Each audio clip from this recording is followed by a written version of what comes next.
We are this close two getting the new iPhone. প্রতি বছর তাদের নতুন আইফোন আসে উইথ দ্য নিউ ইনোভেশন। আইফোনের প্রতি আমার ফিলিংস কোনো ডেভেলপ হয় নাই বা করতে চাই নাই। ফর মি এটা আমার কাছে একটা ফিচার ফোনের মতন মনে হয়, স্মার্টফোন মনেই হয় না। বাট অনলি একটা জায়গায় সবচেয়ে বেশি শাইন করে iPhone.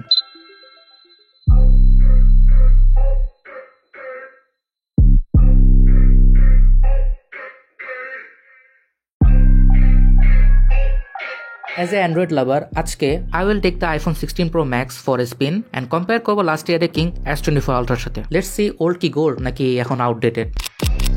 Honestly, I was shocked and disappointed in many cases. Test শুরু করার আগে দুই ফোনের ক্যামেরা স্পেক্স এক নজরে দেখিনি। ডে টাইম শুট নিয়ে শুরু করি। আমরা সেন্টার পয়েন্টে দিয়ে গেলাম এটা ক্যামেরা টেস্টিং করার জন্য।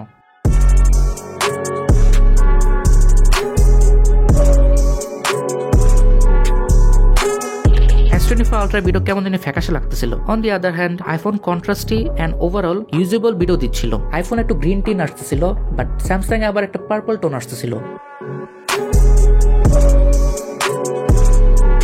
চলুন 1x এর ফটোসগুলো টেস্ট করি। আইফোন ভিডিওতে কিং হলেও কেন জানি স্যামসাং এর ফটোসগুলোই বেশি ভালো লাগতেছিল। আইফোন শ্যাডো এরিয়াকে ন্যাচারাল এন্ড হালকা ডার্ক করে ফেলতেছিল, আর স্যামসাং ওভারঅল সবকিছু ব্যালেন্স করে পোস্ট করার মতো ছবি রেডি করে দিচ্ছিল। কিন্তু ছবিগুলো যদি আপনি হালকা জুম করেন দেখবেন আইফোনের ডিটেলস বেশি, স্যামসাং এর ডিটেলস কম, বাট স্যামসাং এর ডাইনামিক নেচার আবার বেটার। গ্রিন টিন দেখে মনে হচ্ছিল যে আইফোন বলতেছে কি ন্যাচারাল লাভার, এই extra green, and Samsung be like make it pinkish. এখন কিছুক্ষণের জন্য 5x ক্যামেরাকে স্কিপ মারি। স্যামসাং এন্ড আইফোনের বিগেস্ট ট্রেন্ড হচ্ছে তাদের মেইন ক্যামেরা। তো টেস্ট শুরু করলাম।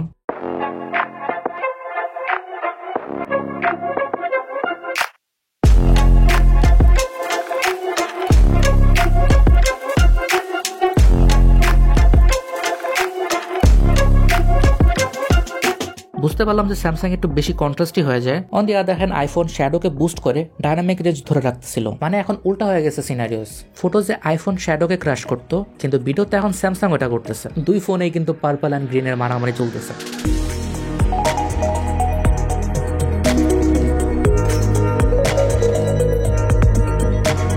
আইফোনের ফুটেজ মাখা মাখা হয়ে যায় লং ফোকাল লেন্থে যদি আপনি শুট করেন। অপর পাশে স্যামসাং এর ফুটেজ খুবই ফ্যাকাশে হয়ে যায় কিছু কিছু সিনারিওজে। মানে Samsung maybe allergic to sunlight. চলেন দুই ফোনের স্টেবিলাইজেশন টেস্ট করি। 5x ক্যামেরাতে শুট করার সময় মনে করছিলাম আইফোনের ফুটেজ ট্র্যাশ হবে, কারণ ভিউ ফাইন্ডার প্রচুর কাবাকাবি দেখা যায়। And here is the result.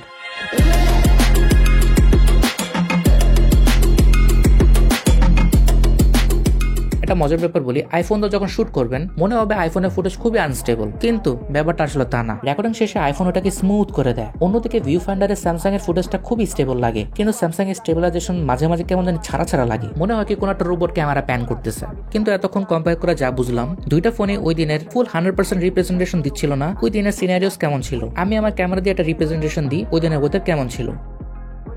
And তার পাশাপাশি একটু ওয়েট করতেছিলাম রোদ কমার জন্য, কারণ ওদের এক্সট্রিম রোদ ছিল, এন্ড এর জন্য একটা এক্সট্রিম টেস্টও হয়ে গেল। চলেন এরই ফাঁকে পোর্ট্রেট টেস্টগুলো করে ফেলি। পোর্ট্রেটগুলো আমি বলবো একদমই 19-20। দুই ফোনই ভালো পারফর্ম করে। অনেকের আইফোন একটা ভালো লাগবে ওয়ার্ম টোনের জন্য, স্যামসাং কিছুটা কুল টোন দেয়। শুরু থেকে স্যামসাং এ টি শার্টের কালারটা ভুল দেখাচ্ছিল, টি শার্টের কালার ছিল ব্রাউন, আইফোনে আবার রাইট কালার দিচ্ছিল। কিন্তু নেক্সট ছবিতে মেবি আইফোনের জ্বর হয়েছে, এখন আইফোন ভুল কালার শো করতেছে। এখন আমার কাছে স্যামসাং এরটাই বেশি ভালো লাগতেছে। যদি কেউ ব্ল্যাক টি শার্ট পরে তখন আবার নতুন একটা জিনিস দেখবেন, can you see iPhone black and shadow part অনেক বুস্ট করে ফেলছে। অলসো আমার চুলও স্যামসাং আবার ব্যালেন্সড। এখন ভিডিও টেস্টিং আবার আসি।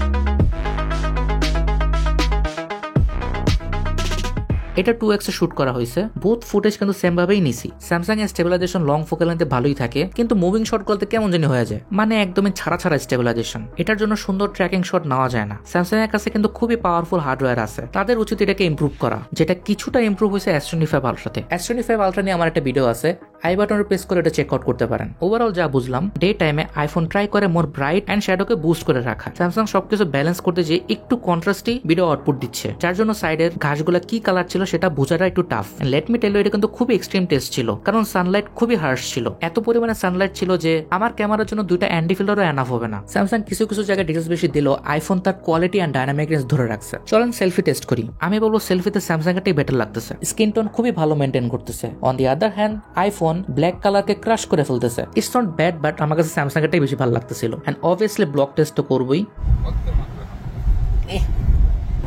ঠান্ডা দাঁড়ি ভরি না, আমি আম নট রেডি ফর দ্যাট। তুমি টরস করে উঠাই দিলাম।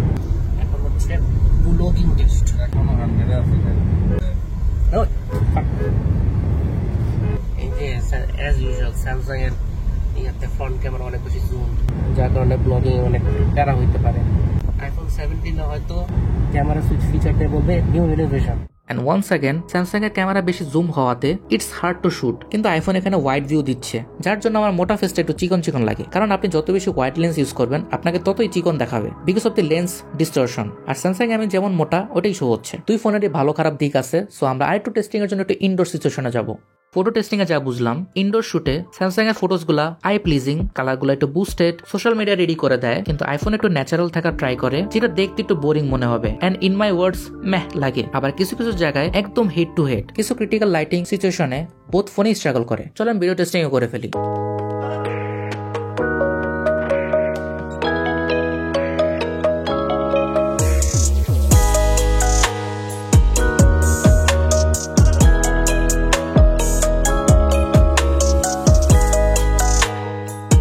স্যামসাং এখন শ্যাডো বুস্ট করতেছে, তার সাথে হালকা কুল টোন অ্যাড করতেছে, আর আইফোন একটু কন্ট্রাস্টি ভিডিও দিচ্ছিল।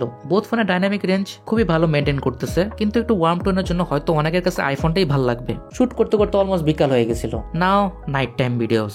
নাইট টাইম এমন একটা সিচুয়েশন যেখানে নামি দামি ক্যামেরারও ঘাম ছুটে যায়। লেটস সি এই দুই ক্যামেরার ডিব্বা কেমন পারফর্ম করে। ফটোস দিয়ে শুরু করি। এই ফটোটা দেখেন, দেখে মনে হচ্ছে না আকাশ অনেক তারা, লাইক ওয়াও কি সুন্দর লাগতেছে। স্যামসাং এর তারা আবার তারা পেয়ে গেল না ভাই, এগুলো তারা না, এগুলো সব লেন্স ফ্লেয়ার। আইফোনের ক্যামেরা গ্লাস এলিমেন্টস গুলাতে অ্যান্টি রিফ্লেকশন কোটিং না দেওয়ার কারণে এই অবস্থা হয়েছে। নাইট টাইম ফটোস গুলো আমার কাছে 19-20 লাগতেছিল, কোনোটাকে খারাপ বলার ওয়ে নেই, একদম হেড টু হেড। চলেন নাইট টাইম ভিডিওতে শিফট করি। So don't leave me alone. La la la la. Don't leave me alone. La la la la.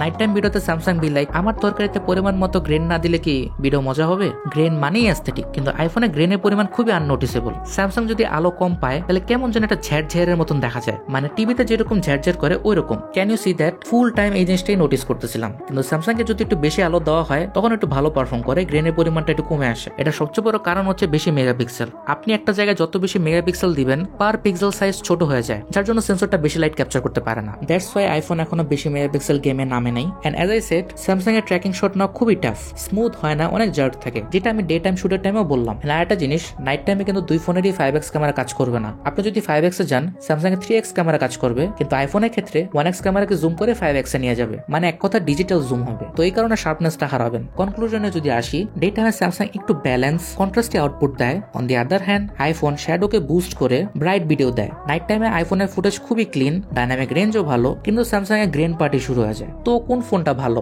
It depends on your priority. But একটা কথা বলবো, আইফোনের সেলফি ক্যামেরাতে আমি একটু বেশি কনফিডেন্ট ফিল করি, কারণ আমাকে একটু চিকন চিকন দেখায়। বাট যদি আমাকে জিজ্ঞাসা করা হয় যে আমি কোন ফোনটা নিব, I will choose the S24 ultra, কারণ এটা একটা লেজিট একটা পোর্টেবল পিসি। কিন্তু কারো কাছে যদি ফাংশনালিটি বিষয়টা ম্যাটার করে না, জাস্ট ক্যামেরা এন্ড র পারফরমেন্স ম্যাটার করে, any day go for the iPhone. আপনাদের কি মতামত কমেন্ট সেকশনে জানাবেন। ভিডিও যদি ভালো লাগে থাকে সাবস্ক্রাইব করতে ভুলবেন না, নাইলে কিন্তু নেক্সট আপডেটে আপনার স্টেবিলাইজেশন ছেবড়া ছেবড়া হয়ে যাবে। আজকে এই পর্যন্তই, দেখা হবে নেক্সট কোনো ভিডিওতে। So by.